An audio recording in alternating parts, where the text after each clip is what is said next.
আসসালামু আলাইকুম, নূর এগ্রি ব্লগে স্বাগতম।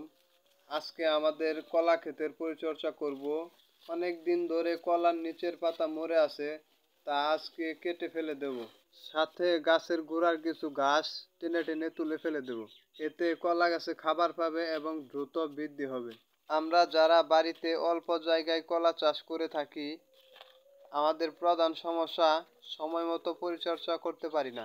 এতে কলা গাছে নানান ধরনের রোগ ধরে যায় এবং ফসল নষ্ট হয়ে যায়। যেহেতু আমাদের কলা গাছে ছত্রাক এবং পোকায় আক্রমণ করেছে, যে কারণে এমিস্টার টপ এবং টিল এবং সাথে কীটনাশক সবিক্রন প্রতি লিটার পানিতে 1 মিলি দিয়ে ভালোভাবে স্প্রে করে দিচ্ছি।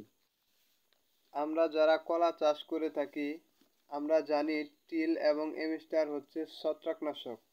এটি ব্যবহারে পচা, পাতা লাল হওয়া, পাতা মরে যাওয়া ইত্যাদি ছত্রাকজনিত রোগ দমনে বিশেষ কাজ করে থাকে।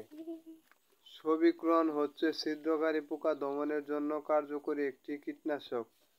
কলা ক্ষেতের মাঝের পাতা ছিদ্র করে ফেলে, যে কারণে কলা গাছ দুর্বল হয়ে যায় এবং বাড়তে অসুবিধা হয়। যে কারণে আমি 10-12 দিন পর পর কলা ক্ষেতে কীটনাশক এবং ছত্রাকনাশক ব্যবহার করে থাকি।